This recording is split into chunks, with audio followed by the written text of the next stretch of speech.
Hi guys, so this is going to be my revert story. I've been wanting to talk about this for ages, but I just didn't really know how to come about it. But I'm basically just going to try and sum up as brief as I can my revert story. Inshallah, it will inspire somebody or just make somebody feel less alone as a revert. I know it can be really, really scary.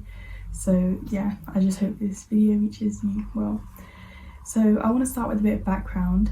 I was not brought up with any influence of Islam whatsoever. In fact, when I was younger, up until about 2 years ago, so I reverted last year in May, up until I would say about maybe 3 years ago, 4 years ago, I had no idea what Islam even was, like hardly.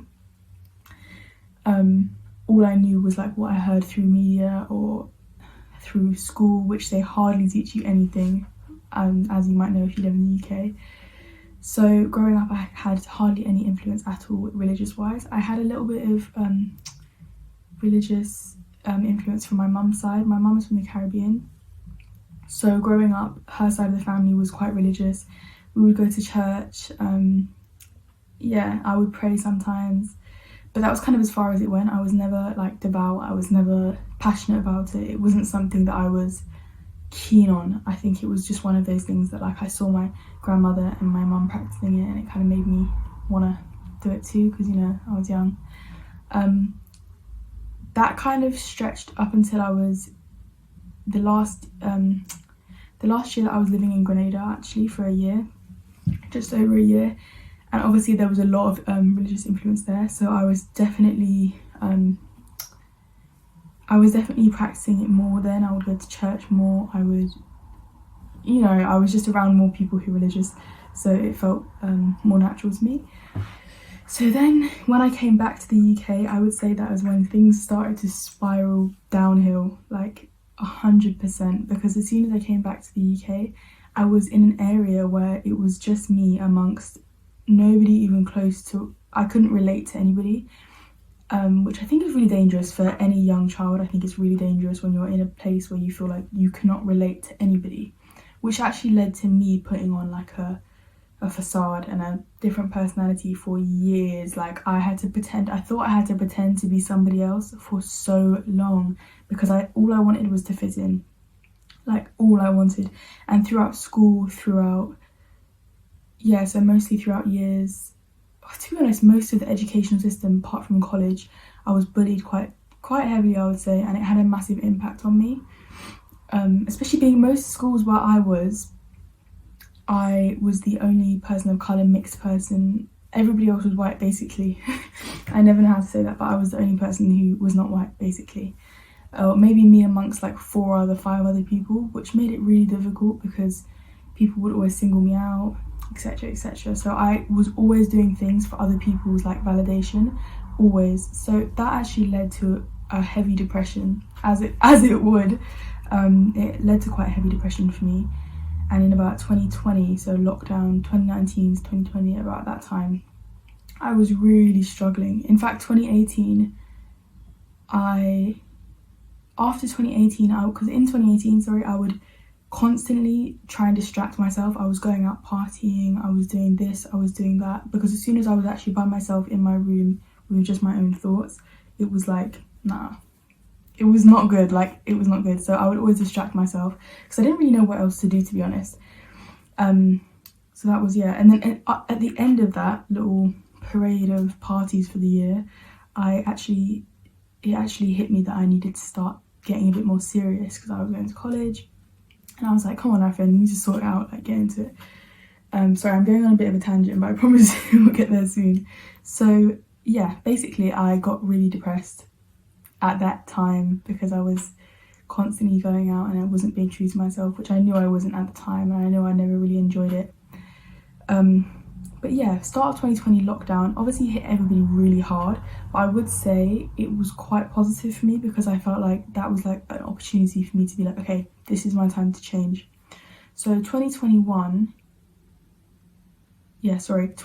start of 2021 is when in general I was like, okay, I kind of want to look at things from a spiritual perspective. Definitely wasn't looking at things in a religious perspective, but alhamdulillah, it's crazy because I see that I watched a video like the other day and it was saying how we're all hardwired to worship or find our way to Allah subhanahu wa ta'ala. So I thought it's kind of cool that like even before that I felt as though I wanted to, I don't know how to explain it, because I guess at the time I didn't really realise it was a religious influence, or maybe I just felt lost basically, and I felt like I needed a purpose and I really wanted to find that purpose. I felt as though I just felt kind of stupid, because I was like, I've been here for so many years, I've been on this world, not so many, but like a long enough time, someone should have questioned, what am I doing here? Like, we just don't question things, I think, sometimes as humans, which is one of the biggest flaws for anybody. So I started questioning. And as soon as I started looking into Islam, I actually had a friend at the time who I would ask questions about Islam because they were Muslim. And I would always ask these questions, and I would just ask more questions. At the time I was researching, this is like before, all of this is going on, like just before Ramadan, like literally just before, which is such a like beautiful time for it to happen now that I think about it.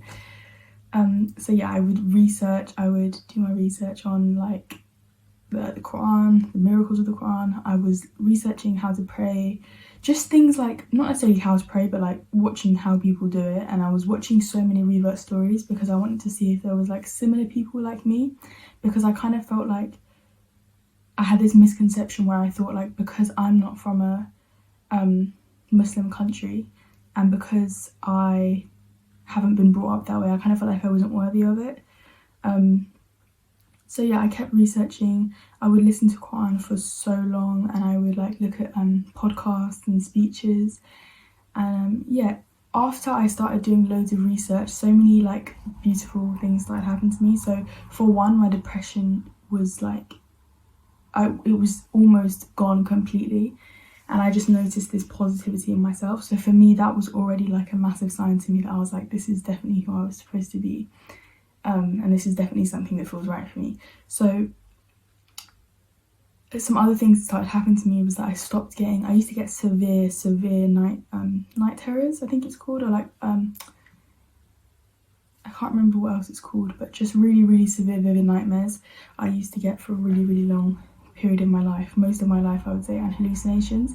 And as soon as I started, like, I would make du'as, because that was all I knew how to make. I didn't know how to make salah yet.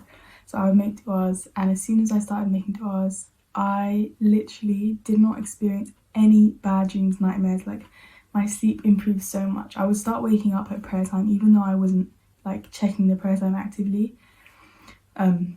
I would check the next day and always be like, wow, like I'm waking up at the exact same time every day for like a really long time. So yeah, that was really beautiful. And then, so after this like long period of time, I'm making du'as and they're getting answered so fast, which I think is so amazing, because I wasn't even Muslim yet. So you can only imagine how much your, as a Muslim, your du'as are valued. Like, you can only imagine if I wasn't even Muslim. So yeah, they were getting answered immediately, and I suddenly just felt this immense purpose and peace. I can't even explain it. It's just like having a weight lifted off your shoulders. And the time leading up to when I reversed it, I was literally addicted. It was on my mind all the time. Like, I couldn't sleep because I was just thinking about it all the time. I was just thinking about the world. I was thinking about the miracles of, you know, the miracles of the Quran. I was thinking about all the miracles of the world, basically. And I was just thinking of like the mercy of God. I was thinking of all of these things up until like end of May, when I was like, okay, I'm ready to say my shahada. And obviously it was like it's definitely a big decision, but I was like, at that point I was like, there's no way I'm going to be able to live after knowing what I know and just blindly live my life like, yep, I know that, you know, the day of judgment is coming, etc, etc, and I'm just gonna walk around blindly. Like, I couldn't have done that. It would not have been able to. I would not be happy. It's not possible. Anyways, I'm just waffling, but yeah, I said my shahada on the 25th of May, and it was honestly the best day of my life. It was incredible. Yeah, it's literally just like a massive weight being lifted off your shoulders. It's like the biggest relief that you could ever feel. And yeah, I'm so grateful for that day. I always get questions as a revert about, the most questions I get asked is actually more about like, how did my family take it, or like friends and stuff like that, because as a revert that can be really scary. Like, especially living in an area where there's like hardly, literally less than probably 5 Muslims in my area. Like honestly, it's not a diverse area in general at all. So I found it really scary, and alhamdulillah, my parents they were so accepting. They were so unjudgmental. They didn't make any comments. Like they were just happy to see how happy I was, because it was such a noticeable difference. Like they were so happy to see that I was finally the person who I was meant to be. And my parents always said, like, we're not surprised, to be honest, like you seem so much happier like this than going out and like just following a crowd basically, even though I wasn't happy. So I'm really, really grateful about that. In terms of friends, to be honest, in general, I'm not a big friendship group person. I have like three friends, like close friends. So, and two of those close friends that I've made are from university. So they know me just like how they just know me as this bin, which I really like. That's so great. Like honestly, if you're thinking of like coming out as Muslim, or like, you know, telling people that you're Muslim, and you're like about to go to university, that is literally the best time to just do it, because you're gonna be able to like make new friends and meet new people as the you that you just want to see, and it's just so great. Honestly, it's the best feeling ever, alhamdulillah. But so yeah, advice with friends, all I can say is just be yourself, to be honest. You know how you want to live your life, and if they're true friends, they will be accepting of that, and if not, then you didn't really lose anything, because obviously they weren't real friends.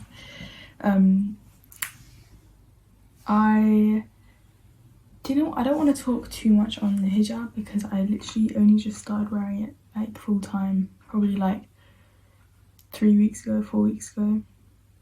Yeah, something like that. I only just started wearing it recently. The only piece of advice that I would say as a revert is probably best to stay off social media until you are, when I say stay off, I would say stay off social media until you are fully covered and the person that you want to come, because it makes it so much harder to think to yourself like, I've got all these posts on my Instagram that people have seen, my current following have seen, and now I have to come back. Obviously if you don't care, then you don't care, that's fine, but it just makes it harder to have to come back and like all of a sudden this big change that you might be more anxious about making. For me personally, I deleted my entire old social media page and just made a new one from scratch, which is just got my close friends in the minute. But yeah, I just made it to more be like a blog, personal journey type thing. So yeah, that's kind of all the advice I have for you guys, because I'm not the most knowledgeable person ever, so I don't want to go through anyone advice that's not really, you know, doesn't hold any weight. So yeah, that's kind of all I had to say in this video. I just hope that inshallah I can make some of the reverts feel less lonely, I guess, and if you're not a revert, I still hope that you could have found something inspiring in this video, or yeah, learned something, or just enjoyed watching, to be honest. Yeah, that's pretty much all I have to say. If you have any video ideas, just drop them below. Literally any video ideas, any questions or any messages, I'll be really happy to answer any messages. So yeah, thank you for watching.